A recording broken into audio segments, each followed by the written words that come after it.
Air travel is a luxury for many and a weekly, if not daily, necessity for others. Joining me is a 14-year veteran as a flight attendant, flying the friendly skies and making them friendlier. Leesa Beeson is my guest today. Reluctantly. Today's show is brought to you by Wanderluststuff.com, the female traveler's online destination for unique travel accessories. Travel gives us feelings of gratitude and connection to the world, and that's the spirit behind Wanderluststuff.com. Check out the website today. Reluctantly. Leesa and I have been very long-time friends, going back to the mid-'80s with... Yeah, I was thinking about that today, and I thought, okay, when did we meet? And I remember my son was 1, and he's 35 now. So that's how long we've known each other. It's kind of like earlier this week, the podcast where Lee Iron and I discovered that we had known each other for 41 years. God, right? Yeah. Time is flying. Time is flying. The older you get, the faster it goes too. So I mentioned off the top that you are a 14-year veteran as a flight attendant. The reason that we are chatting today is, of course, because of the incident at Toronto's Pearson International Airport with the Delta flight that ended up ass over tea kettle. We're not going to get into why or all of the conspiracy theorists and all of the stuff that goes on with that. What we're going to talk today about is something that struck me. And we've actually had conversations about this before, and other flight attendants who I know, Lori, Brandy, Carrie, Connie, I know a handful of flight attendants other than yourself.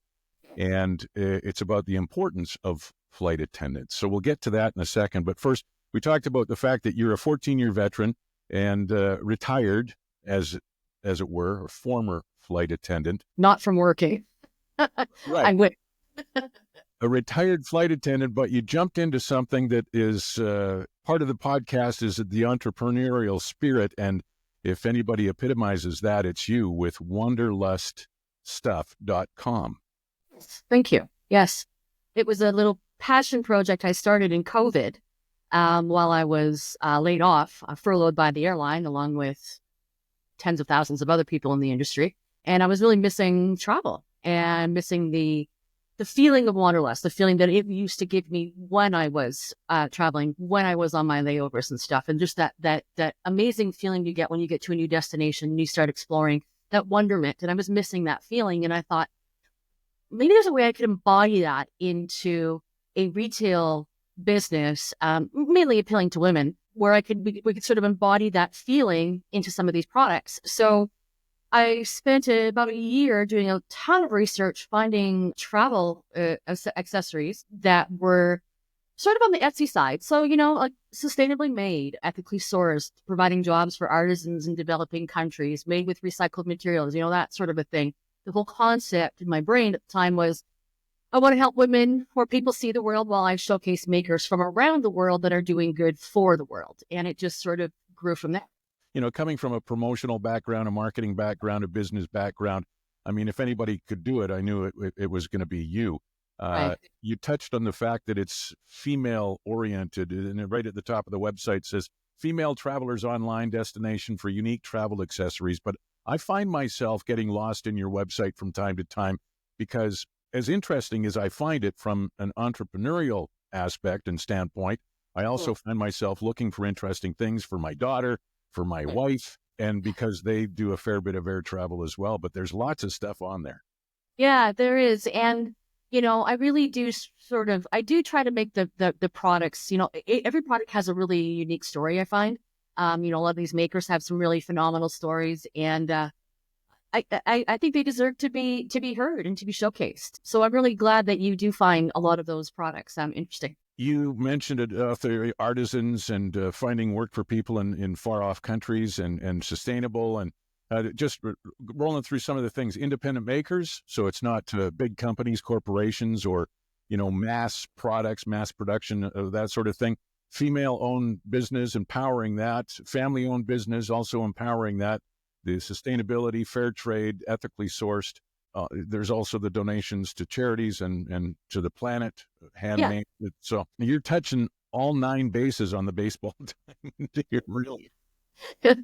Well, trying to. I mean, it's not there yet, obviously. Everything takes a while to grow. I still consider it an infant that I'm still teaching how to walk, and learning how to walk at the same time myself. So just like in any lean business model, you sort of are building the plane as you're flying it, right? Not everything on the website is completely those things, but I showcase, and I really, really strive and focus to showcase those makers. And I have a lot of them now over the last 4 years since I started this, and I launched in 2021.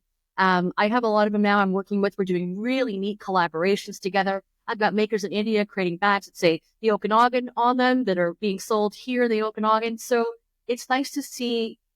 I love seeing everybody working together, and the sort of relationships that we've been able to build based around the fact that I can say to this maker, hey, I love what you've got going here. And this is an amazing product, and what a story it has. And let me help showcase you to the world. Right. So we just keep going with things, and I've got a lot of places I want to take it. We'll see how it goes. I think that's an advantage too. People talk about podcasts, and the reason they lean toward podcasts is because of the story. But your website, your business endeavor, and all of the things that go along with it is a great story. So people should be interested in that. Once again, the website wanderluststuff.com, and on social media, Instagram, and all other things there too. Yeah. A lot of the products, I would imagine, through your 14-year career as a flight attendant, I suppose you didn't even realize that you were doing research for a potential business down the line because of what you've experienced in the airline industry. Yeah, absolutely. And it was exactly that. When the idea did come to me, it was like I woke up out of a sleep at May long weekend of 2020. And I knew, I was like, I remembered these bags I'd seen. They were made in Morocco. They weren't in Morocco at the time. I believe I was in a layover I was out of Florida or New York City, and I'd seen these bags from Morocco. And that was the first thing that came to me. And I'm like, those bags from Morocco that were made with recycled Moroccan carpets and goat leathers made in these villages by these talented craftsmen. It sort of started there for me, right? I was like, that was the one product that inspired. And then the second one was the one that you've seen, which is the seatbelt bags, right? That are all these repurposed seatbelts pulled from cars and aircrafts and made into these gorgeous, these one-of-a-kind, almost artwork pieces, I consider them to be.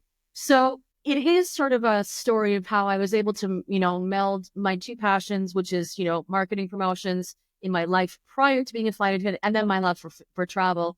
I was able to bring them together into one destination. With all of the products that you've incorporated into your website and into your business, a fair bit of them came out of necessity for convenience too. And it's simply because of you being a flight attendant, and you have to make it from one gate to another, from one aircraft to another, from home to the airport. And as a flight attendant, you're not taking a big, gigantic suitcase. You have to be pretty economical as far as packing and all that stuff. Big time, right? I mean, for example, that one, the women's safety alarms, right? That's another example of something that I wish I had when I was flying, and I would have felt safer walking alone at night, because I walked alone at night in a lot of cities.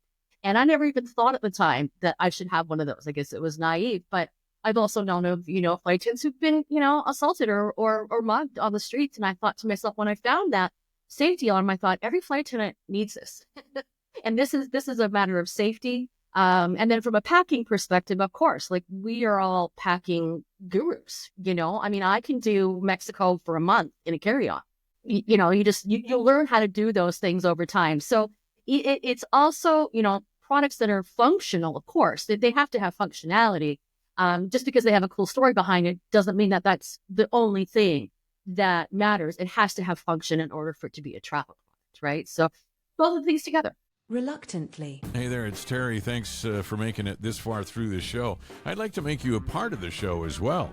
On my website, reluctantlypodcast.com, on the right-hand side of the page is a microphone where you can chime in about the show. And down at the bottom on the left-hand side is a donate button.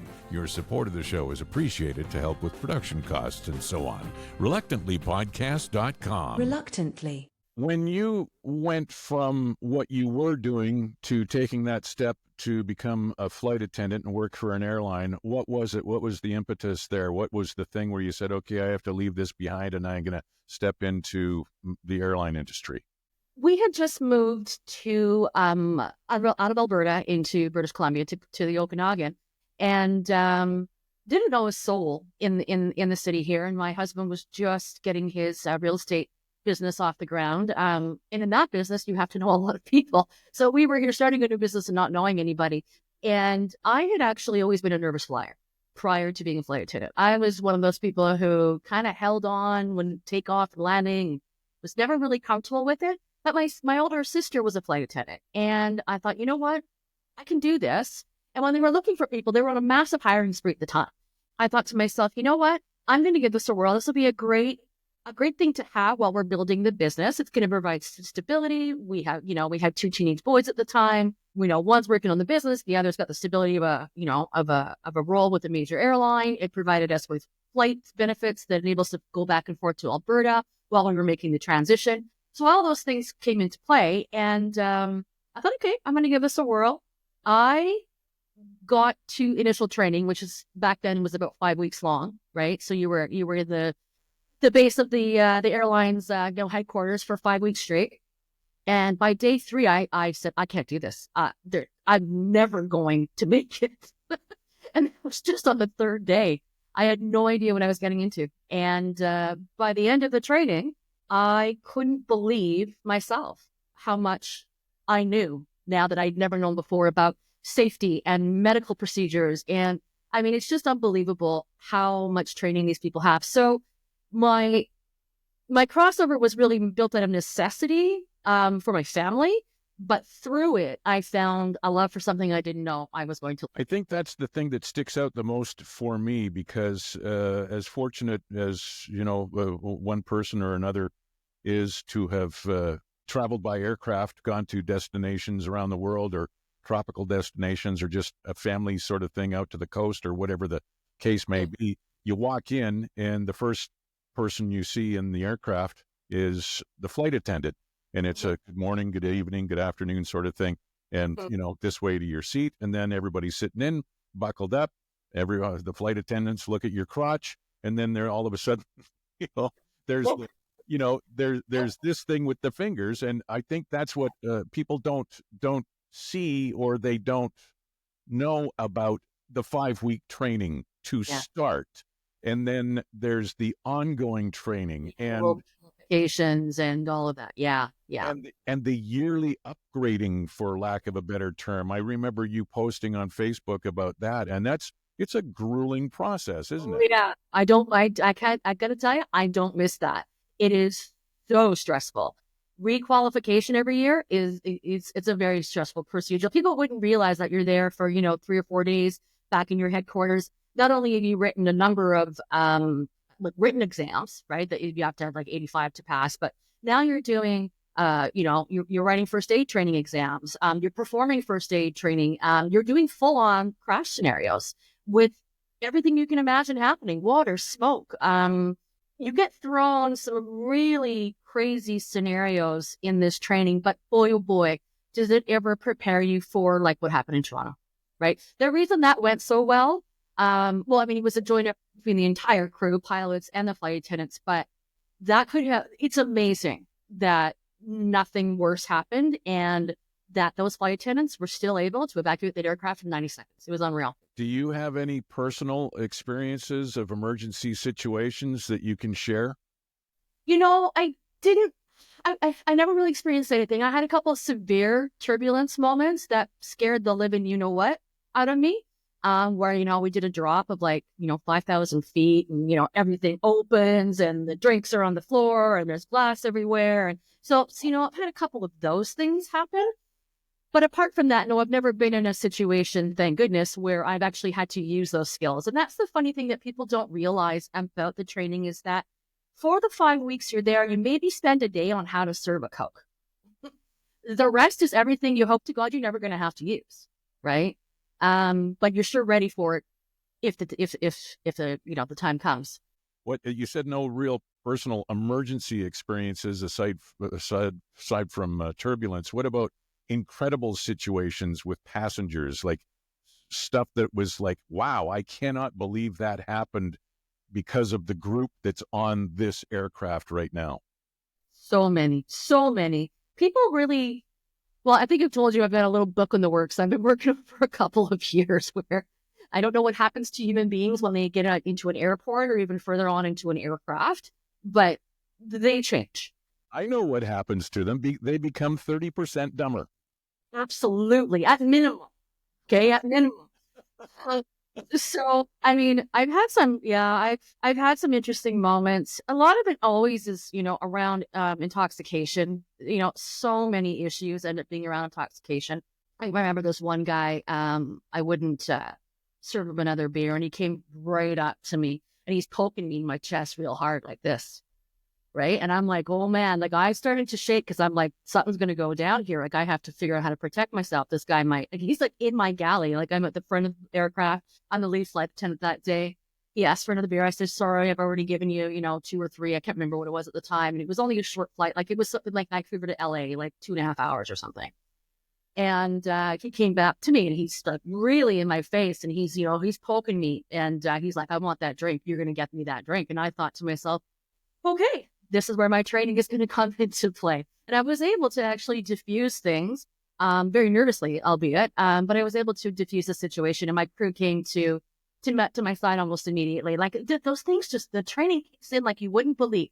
It comes exactly. They do a good job. And I'll tell you what, the airlines, they know what they're doing when it comes to safety training. They do. I think everybody, if they don't romanticize about a flight attendant and a pilot and that sort of thing, maybe the only reference that they may have is movies or television shows or the classic Leslie Nielsen, Julie Haggerty. We need to land as soon as we can. This woman has to be gotten to a hospital. What is it? It's a big building with patients, but that's not important right now. Really, you gotta be serious. Call me shortly. What's your vector, Victor? That's another one, yeah. There's all of that stuff, and you know what? There's been Airplane with Leslie Nielsen, but there's also been the other side of it where the tragedy happens and a plane in the Andes or something that happens. It's a fictional story or whatever the case. Yeah. I think that it's remarkable that you had a 14-year career and you never had one of those dire emergency situations. But at the same time, I can't believe how grateful you must feel for that and the fact that you had the education and training to get you through it if it did happen. Absolutely. If there's one thing that I do know for sure with any airline on any aircraft is you might walk onto that aircraft and you met everybody for the very first time. And that was very, very common when I was flying. More often than not, I was meeting these people, my crew, for the first time. I'd never worked with them before. And I mean, in the circle of, this cycle of 14 years, I got to know some people, but so often you were just paired with, random people you didn't know because that's just how the scheduling worked. But no matter what, no matter who you were flying with, you didn't know them, you did know them. If you just met them that instance, I'll tell you what, the one crew concept is a real thing. Everybody is instantaneous. We are a team. You just go into sort of a militant mode in that aspect, and they work together in everything, and they have each other's back through everything. They may have just met you 30 seconds ago, but they are right beside you, and they have your back the minute something goes wrong. So that's a big assurance when you're up there, especially when you're a new flight attendant, right? When you actually get to experience that and see it in action, it really does give you more confidence in the role. I think that instills confidence in the passengers as well. So. Absolutely. Yeah, absolutely. Yeah. Reluctantly. Today's show is brought to you by The Terry Evans Show with Pete Potipko on Edmonton's classic rock, K97. You can listen in the Edmonton area at 97.3 on your FM dial and online anywhere in Canada at k97.ca. Reluctantly. The Delta aircraft, the crash that happened at Pearson Airport this week, Yeah. If ever there was an emergency situation, that was it. And we'll start off by saying how remarkable it is that there was only 2 who were critically injured and none were killed in that incident. Unbelievable. By now, most everyone has seen the video on social media of the plane coming in for a landing, hitting hard, losing a wing, rolling over, and then coming to a stop. Now, the video of the extraction Every time we sit on an aircraft, the head flight attendant will come on and say, in the event of something happening, leave all your shit behind. Yes. And that's the first thing that occurred to me when I saw that video of whoever was taking the video of the extraction out of the upside down fuselage. And I thought, wow, that person's got his phone. And then I heard the flight attendant saying, leave your phone, leave your stuff, leave your everything, and so on. I thought it was pretty remarkable. And I thought it was important that, you and I have a conversation about it, not only to talk about the stuff that we've already talked about, the training and everything that goes into being a flight attendant, but how remarkable it was that those flight attendants were doing their job in that situation at that time. Upside down. Upside down. I mean, we are trained to open the aircraft doors within seconds, and they're heavy. Mark my word, these are not light doors. I mean, the average aircraft door on a jet is 250 pounds. You got to put a lot of heat hole behind them to get those things open, but you're trained to do it right side up.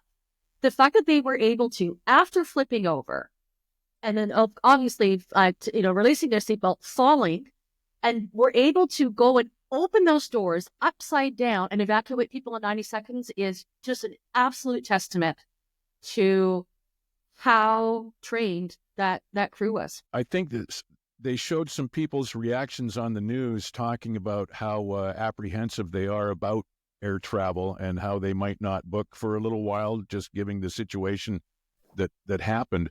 But conversely, there may be some people that feel even more confident about the situation, considering what they did see. First of all, like you said, the extraction in 90 seconds, just absolutely phenomenal. And like when a pilot says flight attendants cross-check, and I don't know what does cross-check mean? It means you're checking each other's doors, right? So like if I'm here and the other flight attendant's here, and we've properly armed our doors for takeoff or landing or whatever, right? It's always for takeoff and then disarming on landing. There's certain things you need to do to the door to ensure it's properly locked. So the cross-check is when you go and check each other's work to ensure it's correct. And then you get in those so-comfortable jump seats. Yes, they're awesome. Yeah. Now, granted, you don't have to spend the entire flight in there. And I'm uncomfortable enough as it is in an aircraft seat, being 6'5" and... Yeah, you're tall, yeah. Yeah.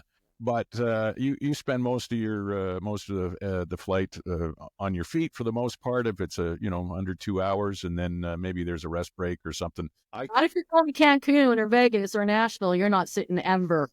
Well, that's because everybody's trying to drink the plane out of beer before they get there.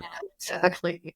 So you're sitting in the jump seat, and all of a sudden the plane flips upside down, and everybody's hanging upside down. You're hanging upside down. I can't imagine you release that buckle, and all of a sudden you're in a heap on the ceiling of the upside down aircraft. And then, like you said, 250-pound door, and everything just goes into action. People are in shock. And we saw that in the video. There's jet fuel on the ground. There's emergency vehicles spraying everything. There's panic. Flames. There was flame coming out. Yeah. And I think, again, it's remarkable that we had that video of it, even though shouldn't have had it, I suppose. Yeah, yeah. But you know what? The fact that he wasn't doing what he should have been doing, but it has served a great purpose because it's showing people just how dynamic and versatile our training can be in situations, right? The piece that was written as well on social media, and I know you shared it, and my wife saw it, shared it with me. I thought it was remarkable, talking about from the pilot's point of view as well. So pilots and flight attendants are trained differently. They've got different stuff going on. Obviously, the pilots are up at the nose of the aircraft, and you are in the back of the aircraft tending to all of the people who are the passengers. But once an emergency situation like that happens, a pilot goes from being in command of the aircraft to being an able-bodied assistant. Yeah, an ADP. Yeah. That's exactly what happens. They're not trained in evacuation scenario. I mean, they certainly know what to do. They go through, like when we're in our annual requalifications and going through all of our vigorous testing, there's always a pilot group going through at the same time and doing their requalifications. And they will always bring us together and do scenarios so that we're both doing our parts in a crash scenario. They're doing their part, we're doing our part, so we can see how each other works and what they're doing at the same time. So while they're not trained in the evacuation, they've seen it a dozen millions of times, right? But their role is not to step in. Their role is to assist the flight attendants in that situation. So flight attendants, in a sense, become in command of... They're in command of the cabin, right? And they're in command of the evacuation, 100%. And I mean, we're also taught situations where, it's really interesting. We get, you get scenarios thrown at you when you're in these what we call them simulators, in the sims. And when you're doing your evac scenarios where, you got to go check on the pilots, like you crashed, and now you got to go check on the pilots, and they're both dead. And all of a sudden, the person on the bike goes, they're both deceased. Okay, so then you have to think about the fact that once you've gotten everybody out of the aircraft and you're huddling people, because that's where the captain usually sort of comes back into playing a scenario, right? Is once you've gotten, what you successfully evacuated to the best of your abilities the aircraft, and then you're in a situation where you're on the ground or you're in a raft and you're in survival mode, the captains tend to, take over into some of those situations. They're supposed to, but when you've got a scenario where, okay, they didn't survive the crash, and all of a sudden you have to know those things that they do. So there is cross training. There is cross training that occurs. It's just, it's very nuanced. It really depends on the scenario. Is it a water crash? Is there rafts on board is there no rafts on board if it was a water crash? There's so many different scenarios. Was it a fire? Was it an explosion? Was there a bomb? Like we got trained in all of these types of scenarios, but we were never trained in was if the plane went upside down. So I can guarantee you that as of now, that's going to be one of the lessons and discussions in requalified training is how would you deal with that? Because I don't know if we've ever really seen that before, but not in the time that I was in the industry. You talk about the cross-training between pilots and flight attendants and how pilots become able-bodied persons to assist. What if a pilot has bad clams and, could you step in and be a co-pilot in a situation like that? No. Flight attendants would, for example, let's say in a scenario where you got, your pilot and your first officer, and one of them's having a heart attack, or one of them faints, or, stops breathing or something. We absolutely, as flight attendants, interject in that scenario to safely remove them from the pedals and the handles and things like that while the other pilot is navigating the aircraft, right?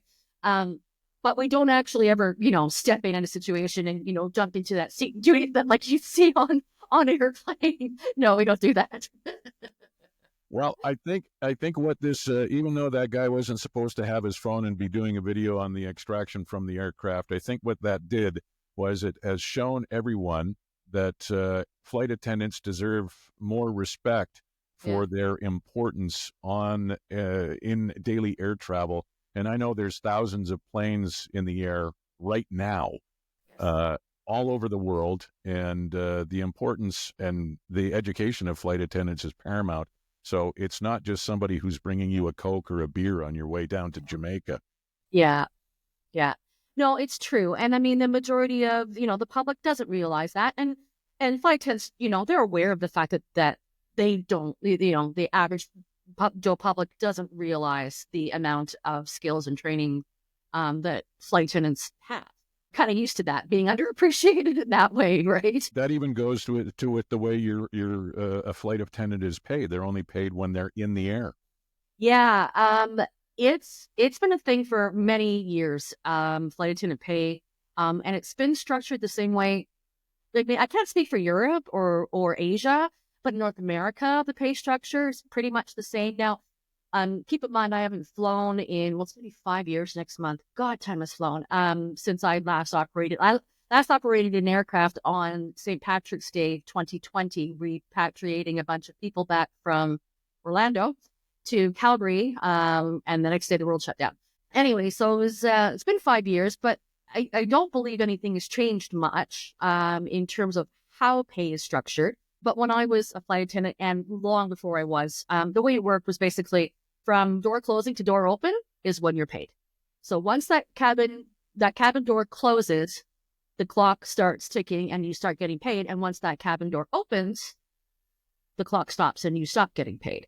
That's how it works in terms of like clocking in and clocking out, right? Now, granted, there's other nuances. There's per diems that you get on layovers, and there's lots of things. There's overtime pay. There's lots of good in it, but there's a lot of things that need to change. It's just an old system that doesn't make sense anymore for air travel and for the work that flight attendants do. And I remember having 14-hour workday from like when I have to meet my crew in the lobby of whatever said hotel in said city. And when I got to the hotel lobby on the other end that night, I could have had a 14-hour day. And in that 14-hour day, I did 4 flights that were each an hour and a half long.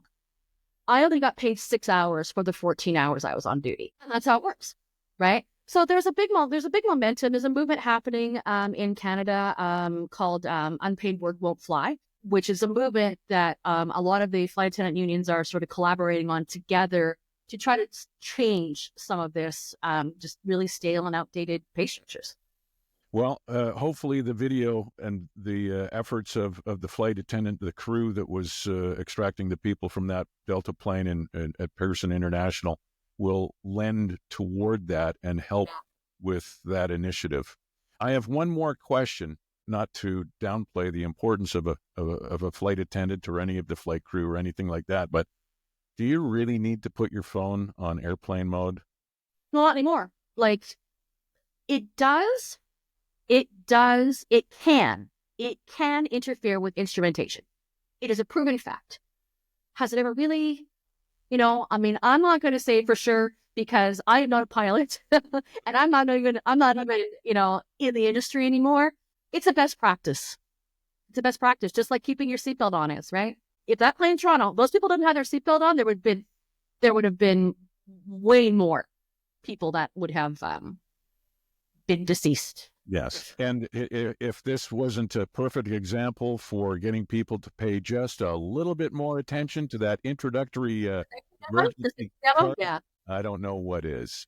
Exactly. Former flight attendant Leesa Beeson and longtime friend, thank you so much for this. Kind of an unexpected thing, but given the turn of events over the course of the last few days, I figured it was important to talk about this and the importance of flight attendants and flight crew on every commercial aircraft. My husband always says, I don't understand how people treat flight attendants so poorly. They should be walking on, giving you guys flowers and chocolates. And I'm like, I like that idea. I have actually done that. I've walked onto an aircraft and I've given the flight attendants some stuff from Cookies by George from in the airport and that sort of thing, and they love it. They absolutely, it makes our day. Oh, like it used to make my day. When somebody was kind enough to do that, it really does. It can really make their day. So every once in a while, but just a nice hello, or a good, like just being pleasant back, I think is, one of the things that really can get a flight attendant down is how just rude people can be, so just be nice. Wanderluststuff.com is the website. And it's if you travel frequently or even just once a year, the female traveler's online destination for unique travel accessories. Leesa, thank you so much. Thank you. That was super fun to talk about my old life. I miss it. Reluctantly. Today's show is brought to you by Wanderluststuff.com. Check out the website for a different kind of travel store. The female traveler's online destination for unique travel accessories at Wanderluststuff.com. Reluctantly.